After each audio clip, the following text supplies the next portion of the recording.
Sociopath. You hear that word everywhere, right? It's the go-to label for villains in movies, maybe even for people we hear about in real life. But what are we actually talking about when we use it? Well, in this explainer, we're going to peel back the layers of this really loaded term and separate the Hollywood fiction from the clinical facts. You know the type, that character who's charming, brilliant, and just terrifyingly manipulative. The one who can talk their way into or out of absolutely anything. They're captivating on screen for sure, but that popular image, it seriously blurs the line between a fun dramatic trope and a very real psychological condition.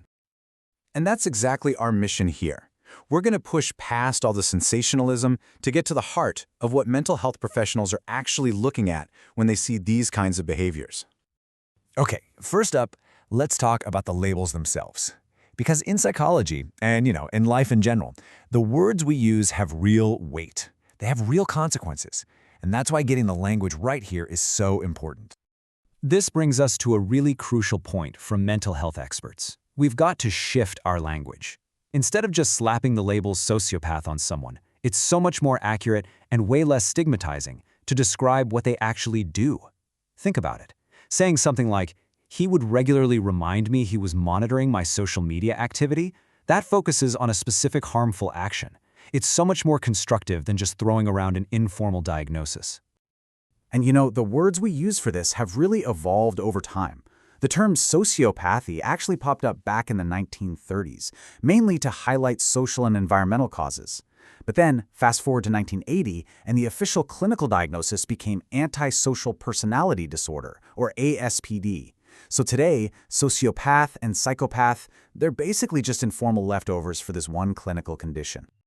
And that whole evolution in language leads us straight to the official diagnosis that professionals use today, ASPD. This is the term you'll actually hear from a clinician, and it's the real key to understanding what's going on. So, what is ASPD? Well, at its core, it's a personality disorder that's defined by this persistent, consistent pattern of disregarding social norms and violating the rights of other people. It's not about being evil or a monster. It's a clinical pattern of behavior. Now, you've probably still heard people debate the difference between a sociopath and a psychopath. And yeah, some researchers do make distinctions. They often see psychopathy as more calculated, maybe more innate, while sociopathy is seen as more impulsive and shaped by a person's environment. But here's the most important thing to remember. Clinically, they both fall under the exact same diagnosis, Antisocial Personality Disorder.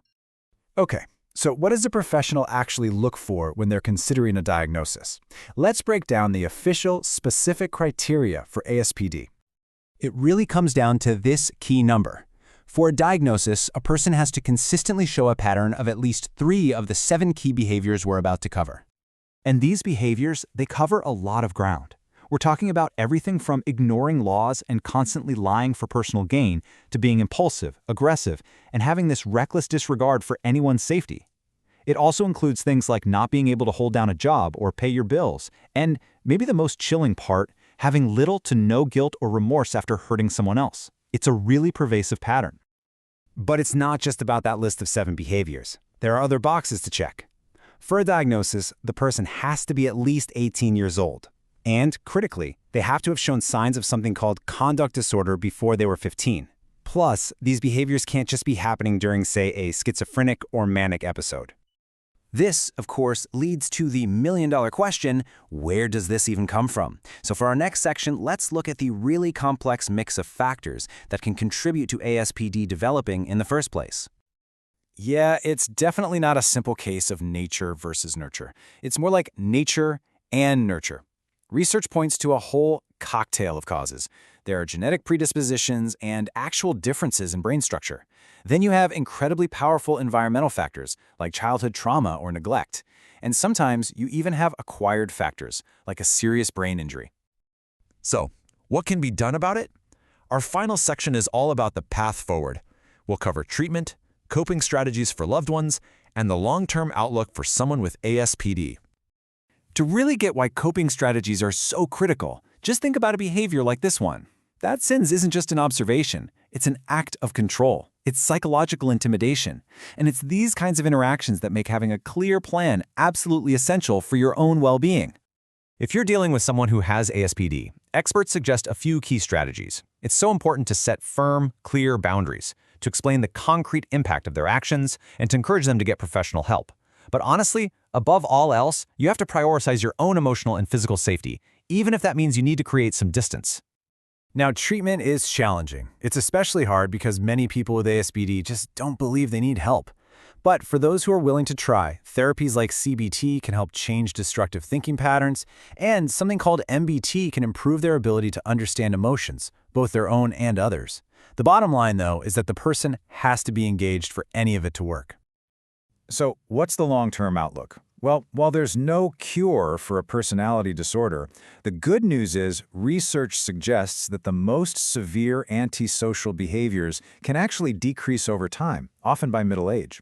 And with real, committed work in therapy, it is possible for people with ASPD to learn new ways of behaving and build more stable lives.